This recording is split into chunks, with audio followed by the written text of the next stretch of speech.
Good morning. The House Energy Communications Technology Committee will come to order. Madam Clerk, will you please call the roll? Chair Scott. Present. Representatives Andrews. Here. Coleman. Here. Witsit. Here.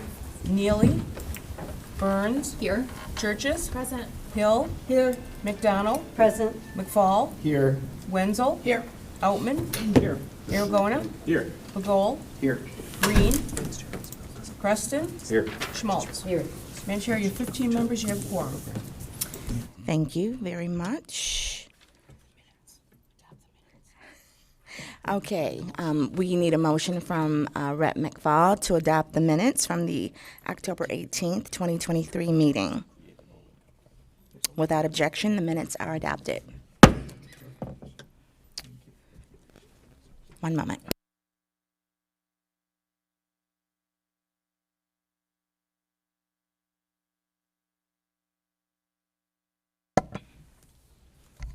Good morning.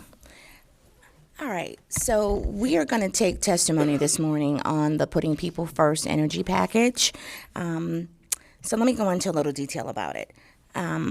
So the first set of bills that came from the recommendation from the proposed Energy Reliability, Resilience, and Accountability Task Force. I want to thank the residents and state departments, community group, stakeholders, and all of my colleagues who took part in the bipartisan task force aimed at creating meaningful, impactful, and equitable policy. I am going to begin by reiterating the reasons why the task force was created.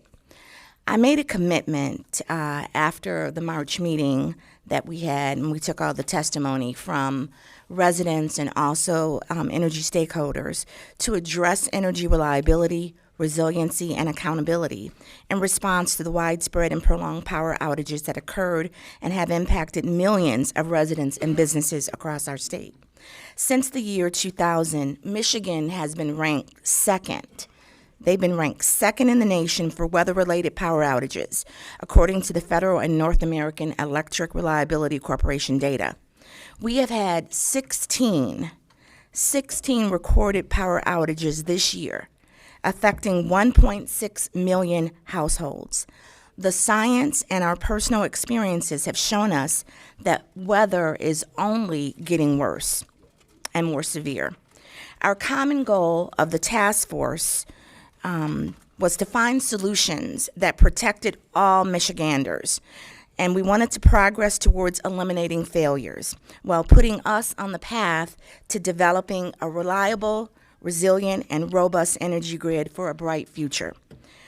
So what we did was we visited communities across the state to hear the concerns and bring back suggestions of retired teachers, mechanics, pastors, first responders, engineers, professors, farmers, the medically vulnerable, small business owners, industry leaders, tribes, colleges, community groups, and the utilities themselves.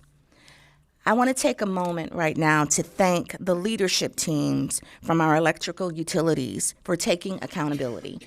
I just want you to know that I really do appreciate that. And for participating in each and every task force meeting and seeing the value in our work together to find solutions.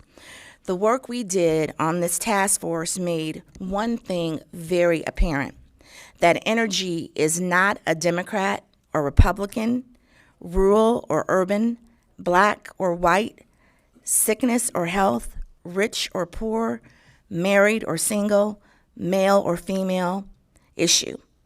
Whether you work from your office at home or whether you go into the office, whether you're young or less young, we know that energy affects all of us. Without reliable, consistent energy, traffic and street lights don't work, security systems go down, doctor's appointments are missed, computers and phones become basically paperweights, food and medicine spoil, doors to businesses are closed, medical devices can't continue to work, factory lines are shut down, and classrooms are empty. Energy is about the everyday person. It's about the everyday person having consistent, reliable access to a necessity of our modern life and is a requirement for our future to grow as a state. We need reliable, consistent access to energy in order for each and every single one of us to do our part in helping all of us move forward in Michigan. The bills before you are the first phase of bills from the task force recommendations, which will be referred to as Putting People First Energy Package. The Putting People First Energy Package. I think it's time we do that. A first step in moving forward together in the continuation of difficult but necessary conversations we started with the task force. One moment, I'll go at ease.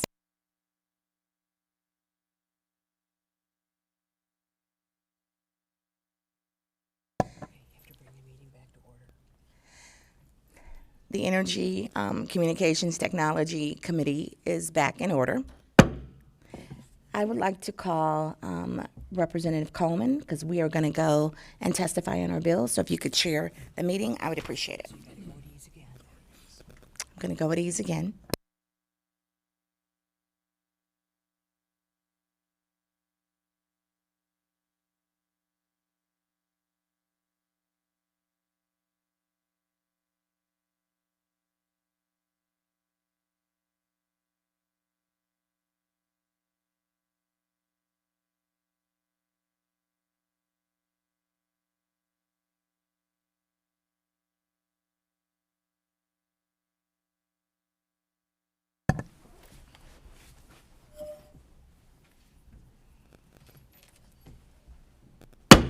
The committee will come back to order.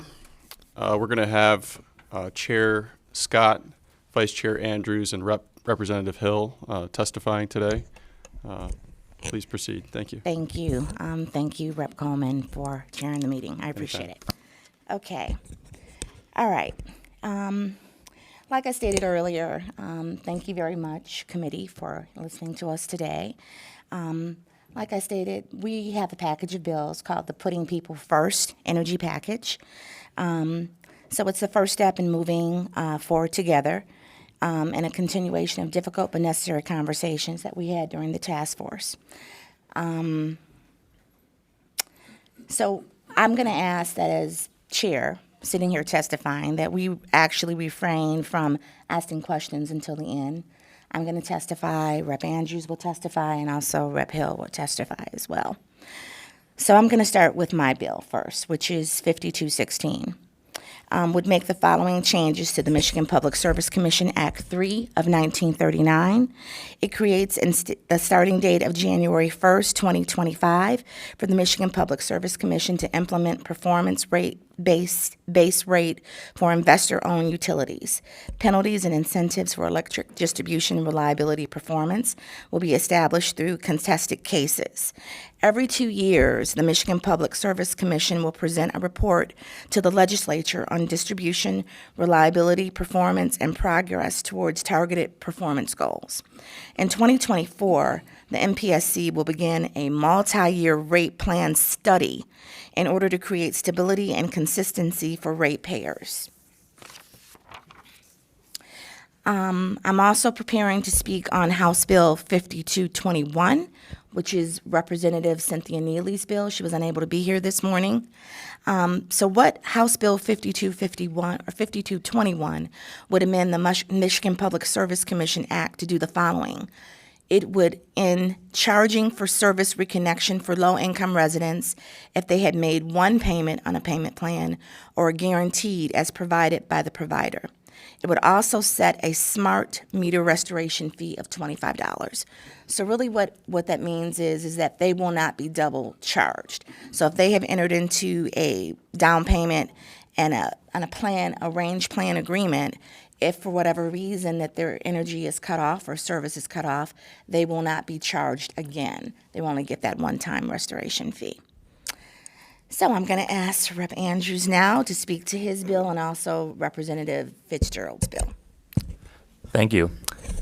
So my bill, HB 5220 in the package, amends the MPSC Act to create a new section that requires the MPSC, Michigan State Police, and utilities to develop a work group to create standardized best practices and training policy that first responders utilize during extreme weather events. It would mandate that by January 2025, Emergency Management and Homeland Security Division of MSP identify and establish resiliency hubs in local communities.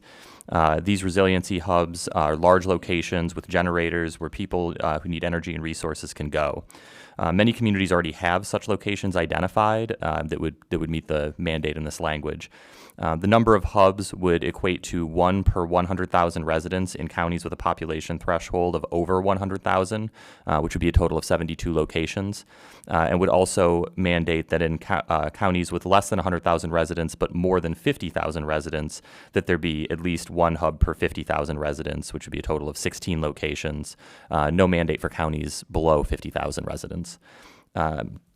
That's my bill, and move to talking about Representative Fitzgerald's bill, who couldn't be here this morning. Representative Fitzgerald's bill is HB 5219, amends the MPSC Act to create an incremental outage support program credit for low-income residents to receive in addition to the current MPSC outage credits. The bill would require that the credit is automatically applied to residents after 48 hours of continuous outage, which is faster than the current 72-hour standard. Being automatic, it's in line with MPSC Order 20629, passed in March of this year. Thank you. Thank you. Good morning. My bill, HB 5218, creates a new act that would require the Michigan Public Service Commission by May 1, 2024 to receive the reports that are submitted already to the U.S. Energy Information Agency, the USEIA. Those federal reports would also be sent to the Michigan Public Service Commission, specifically regarding supplier sales and refinery, bulk terminal, and natural gas liquid amounts.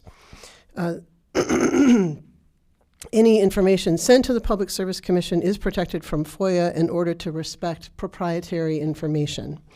These reports are already sent in monthly, so these companies are in federal compliance. This bill will request that they send a carbon copy to the Michigan Public Service Commission. This information will help the state increase efficiency in administering low-income assistance programs and the THAW program to make sure that their people have the energy that they need at a critical time. Thank you. Okay, do we have any questions from the members? Representative Begol. Thank you, Mr. Chair. I heard you say something about the cap on the restoration. Would it be a one-time $25? Yes, it would be. Okay. So if somebody was to not pay their bill and was repeatedly shut off, shouldn't the electric companies be allowed to charge their actual cost to restore that power? If we know that people oftentimes are delinquent even month to month and may get shut off. So as long as they're in that payment plan and they keep up with that payment plan, they will not be double charged. If for whatever reason they default on that payment plan and they have to re-enter into a new agreement, then they would have to then pay those fees associated with it. But I'm talking in the cases that they actually get shut off and maybe they have to have a on-site restoration, gas, time, manpower to restore that. But this would not allow that, correct? Again, they would initially pay the payment. They would initially have their fee that they are charged to start the power. They would be in a payment plan. If, in fact, that they default from that payment plan, then it starts all over again. So they would then pay. But only $25 each time. Yes, that is correct. Okay. That hardly seems like it would cover gas, labor, time, everything. So, thank you. Thank you for your comments. Okay, Minority Vice Chair Wenzel. Thank you. This is for Representative Andrews' bill. So these work groups are formed to form best practices. Do we not already have best practices in place? I find that hard to believe. Or are we adding to these? I mean, can you elaborate on that a little bit?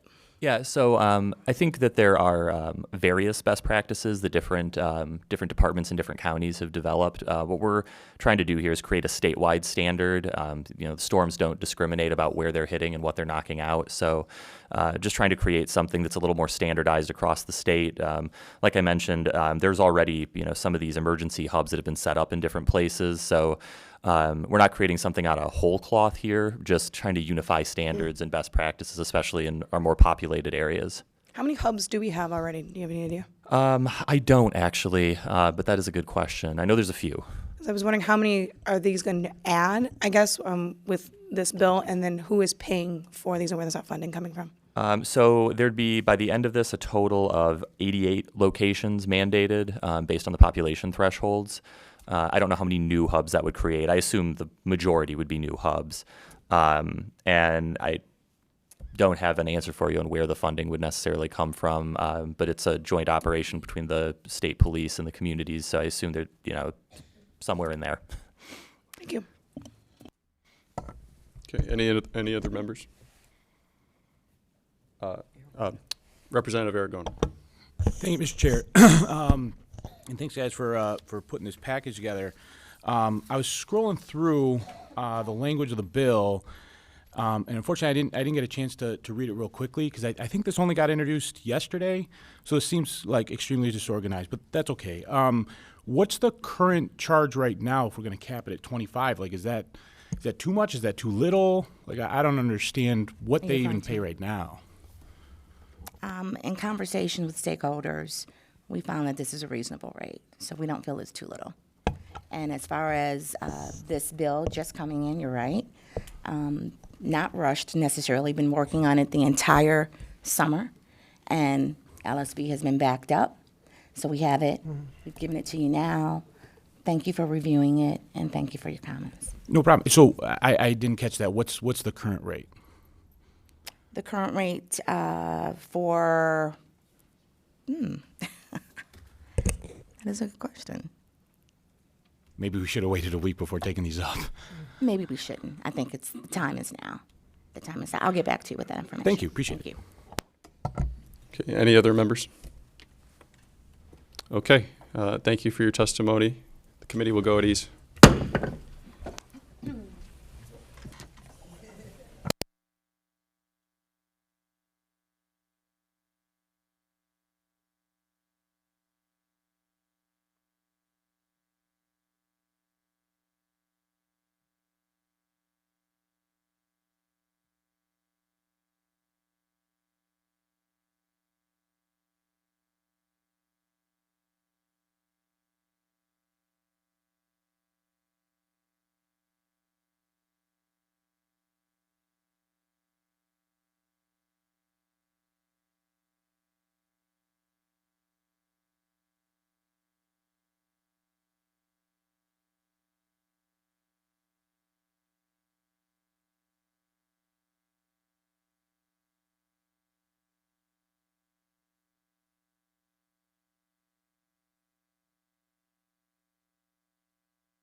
Calling the committee back to order.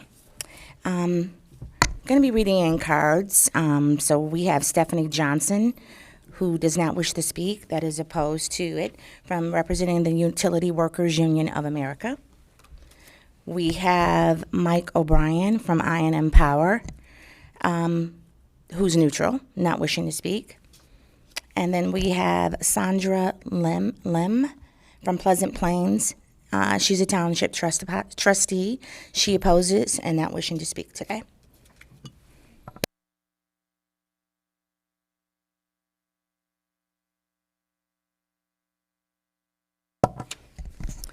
We're back to order again. Today we'll be taking testimony on Senate Bill 277, as well as a package of bills, House Bill 52. No? Excuse me, correction. We'll only be taking testimony on Senate Bill 277 today. Will you please come forward? Senator Rivet.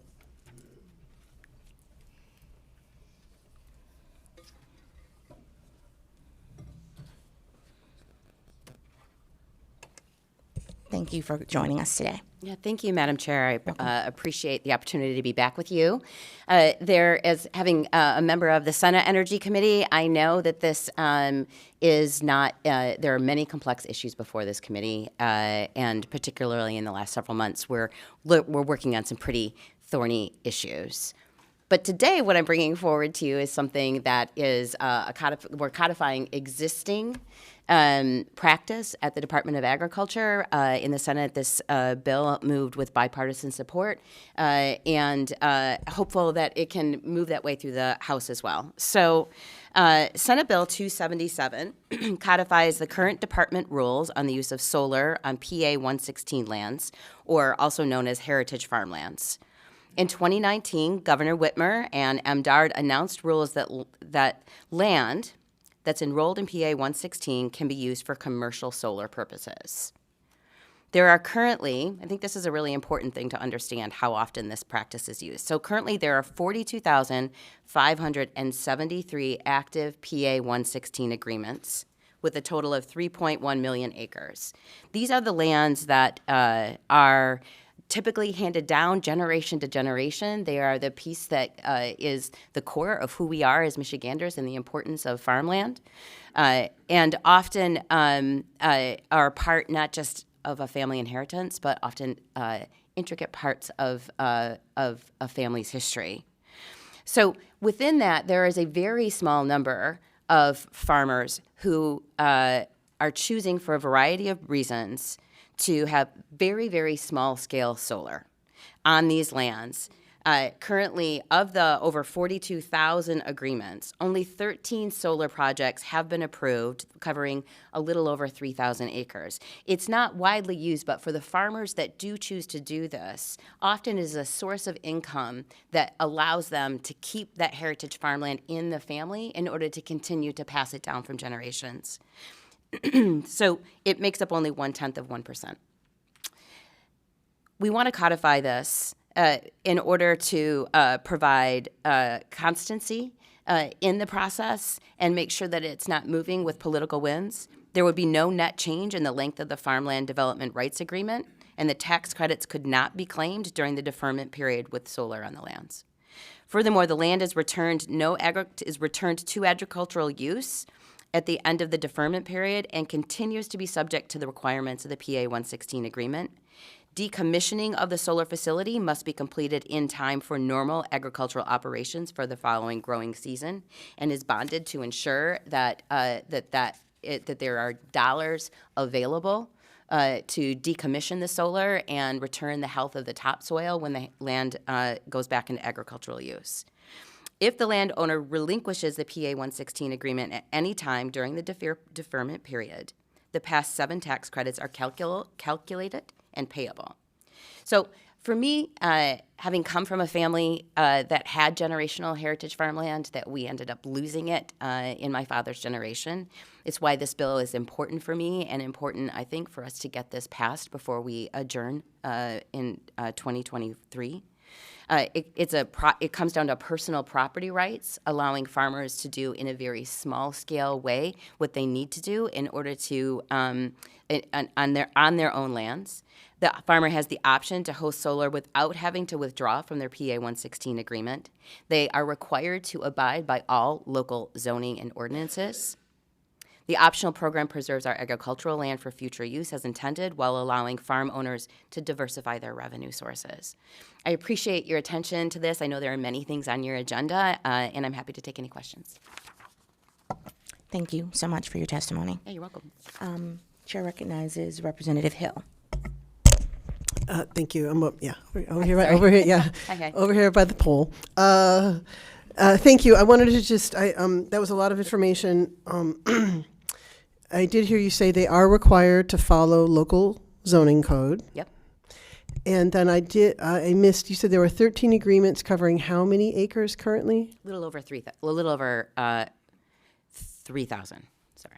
3,000 acres. Yeah, 3,329 acres currently.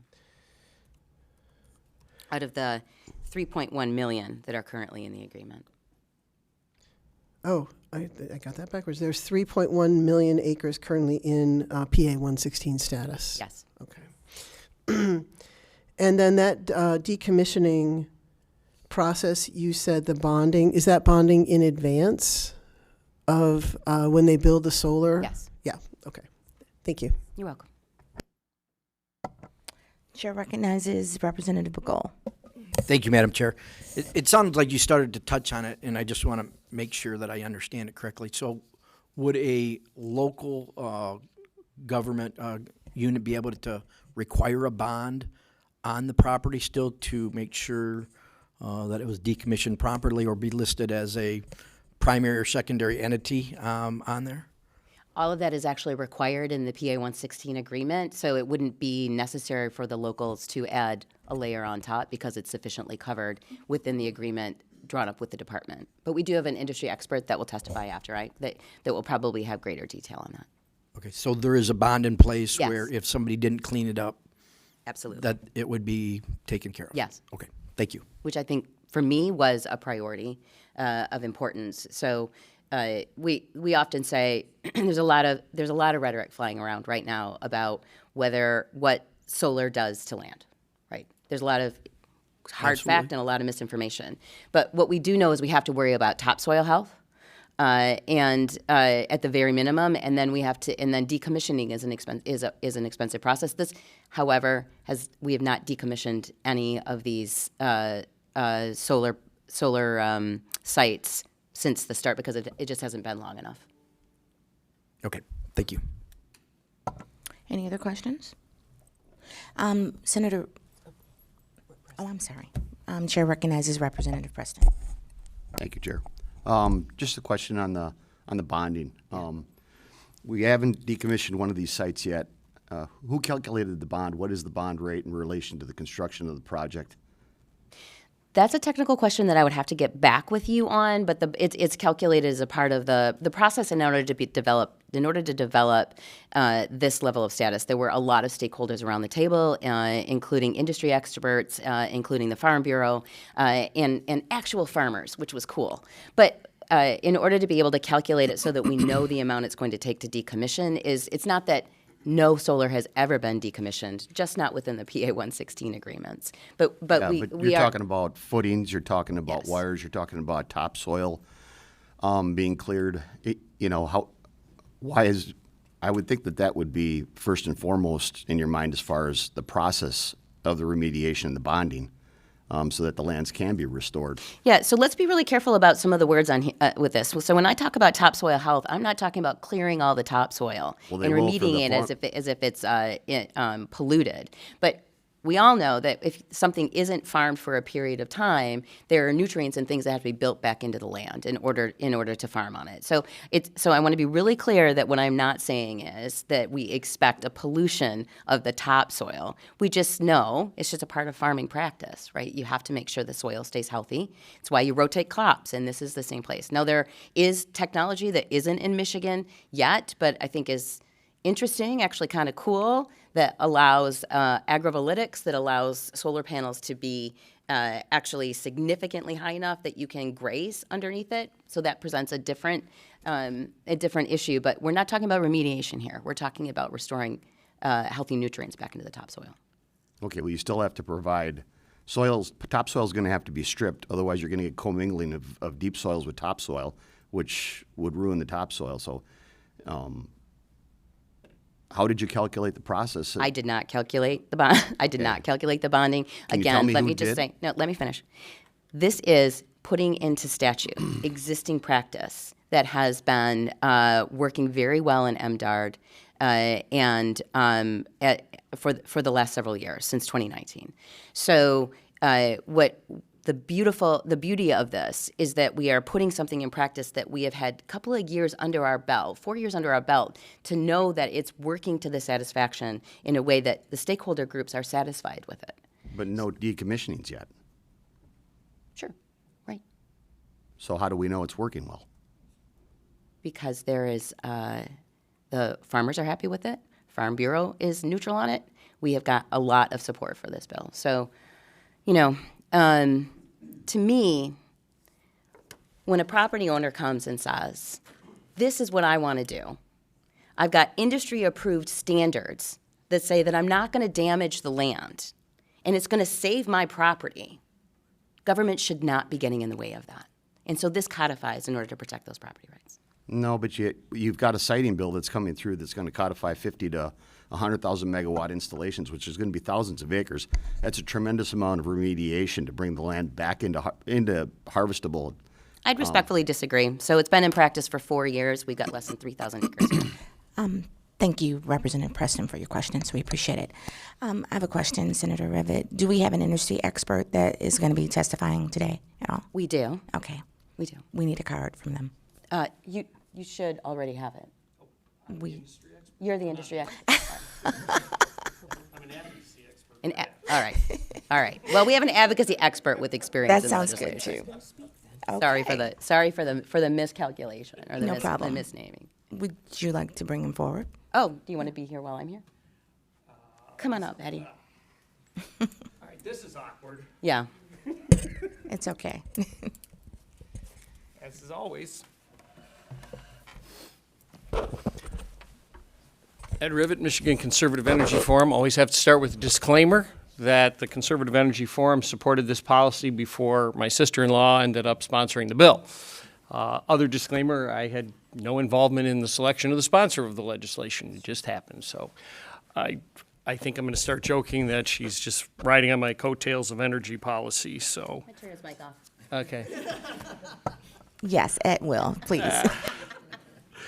The policy that we're talking about, as the senators mentioned, is really it's a multi-pronged strategy that will support farmers in their agribusiness, will diversify our energy grid by providing energy in a more dispersed manner, and it will allow our farmland to be productive while it is being preserved for future agricultural use and restored in its health.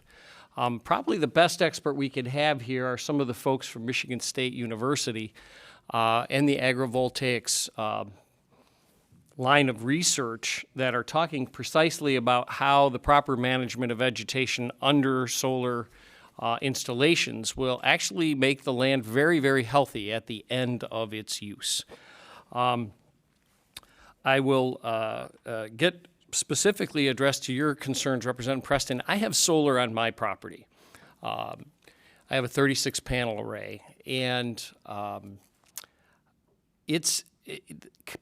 standard practice today for installation is meant to be as least intrusive as possible, i.e. to make that decommissioning as easy as possible. I can tell you that I could personally dismantle my solar array and even pull the cabling probably out of the ground in the matter of about a day. So while it is certainly of concern that it's done properly, it is not an engineering or mechanical or otherwise technical difficulty to get solar out of the ground and move it out. It goes in perhaps a little more complicated than it'll come out. The other aspect of the decommissioning and the bonding, which is important, in the way that it's being done locally in the zoning process, there are opportunities for it either to incrementally adjust the bond over time in case there's an expectation that the costs continue to rise and you can't necessarily decommission for the price you originally thought. The other factor that's changing in terms of decommissioning cost is that the value of the materials, both in the solar panels themselves, the steel, the copper wire, the value of those is going to continue to increase. So the decommissioning is actually going to supply recyclable materials that will have an increasing value over time. So it is a little tricky to figure out how much it will cost, but that is something that kind of has an ongoing actuarial process. But I can assure you that it can be done consistently and can be done well without having to be destructive to the quality of the land. And that is certainly, I think, as the Senator also mentioned, the reason why Farm Bureau and others in the space, and as I mentioned, the experts at MSU, I will tell you that we can manage solar and agricultural land very well. It can be done very well. So we should preserve in that manner, and for that and other reasons of concern, Conservative Energy Forum supports passage of Senate Bill 277. Happy to answer any questions. Thank you for your testimony. I appreciate it. Chair recognizes Representative Preston. Yeah, thank you, Chair. Just to be clear, I wasn't really referencing small home solar, distributed generation. I'm more talking about the types of solar that are going to come because of the siting bill, you know, the 50 to 100 megawatt solar arrays that are going to be expansive in nature, 5 to 10,000 acres in size. And, you know, topsoil is just that. It's a stratified layer. And when you're talking about installing solar arrays to that level, you're going to be talking about a tremendous amount of soil mixing. And when you mix topsoils with subsurface soils, you're bringing in acids. You're disrupting the pH of the topsoil, and I don't know how you can remediate a size and scale, a decommissioning of an array that size, without at the end having not permanent damage, but significant generational, maybe decades of damage before you can get the soil back into shape going forward. This stuff is all subsurface. Your arrays they all use foundations, concrete foundations. No, they do not. There's no sonotubes involved? Not all installations, in terms of the actual footings for the panels themselves, they do Commercial. not always. In fact, I mentioned mine because of the construction technique for mine at home is not dramatically different than the construction techniques that are used for large scale. And if you talk about single axis tracker systems, which are very common, where the panel rotates like this during the day, those are put on long poles. And so there's a pole set a certain amount of distance, but they aren't necessarily put in with concrete. It's a pole about that big around, and they can pull them right back out, which is the way the system at my home would be decommissioned as well. So there can be instances where they might use concrete for footings, but it's not a standard practice because that would be very, very expensive. I can also tell you that, for example, the project that's just about to get going in Groveland Mine, up in your area, they're not going to penetrate the ground at all because of the circumstances of the mine site. They're going to use a ballasted system where they won't penetrate the ground at all. So systems can be designed in a variety of ways, but by and large, they don't want to dig holes in the ground and pour a lot of concrete. That makes it much more expensive than necessary. Yeah, so Groveland has an aggregate base that they can attach to. I'm more talking about farmland, which is tillable soil. The same concept would apply. They will do minimum intrusion into the soil where they can because it just keeps the cost down. Well, it still has to withstand the wind and the weather. So Yep. everyone that I've toured has had foundations poured into the ground. So Thank you for your comments, Representative Preston. Any more questions? No? Okay, all right. I'm going to read in the cards. Thank you both so much for coming today. We appreciate it. Okay, wishing to speak, not wishing to speak in support of the bill, we have Chris Shamiri from Michigan League of Conservation Voters, who is in support of the bill. Not wishing to speak in support of the bill, Kathleen Angler from the Michigan Department of Agriculture and Rural Development. Not wishing to speak in support of the bill, Jim Murray from Lightstar Renewables. Not wishing to, okay. I got you. Not wishing to speak, also in support of the bill, again, Jim Murray from Summit Ridge Energy. Not wishing to speak, who is neutral on the bill, Andrew Vermisik. I'm sorry if I mispronounced your name. Not wishing to speak in support of the bill are Caroline Knott from the Michigan Environmental Council. Not wishing to speak in support of the bill, Justin Carpenter from Michigan EIBC. Not wishing to speak in support of the bill, Mike Alamo from Michigan Chamber of Commerce. Not wishing to speak in support of the bill, Courtney Bourgon from Evergreen Action. Not wishing to speak in support of the bill, Amanda Stallings from National Grid Renewables. Okay. I now need a motion to report Senate Bill 277 with recommendation. Representative Andrews makes that motion. Madam Clerk, will you please call the vote? Chair Scott, Yes. Representatives Andrews, Yes. Coleman, Yes. Witsit, Yes. Neely, Burns, Yes. Churches, Yes. Hill, Yes. McDonald, Yes. McFall, Yes. Wenzel, No. Outman, No. Aragona, Yes. Bagol, No. Green, Preston, No. Schmaltz. Yes. Madam Chair, you have 9 yeas, 4 nays, 2 passes. Senate Bill 277 is reported with recommendation. Thank you. We need a motion to excuse absent members today. And we motion to excuse Representative Neely and also Representative Green. All right.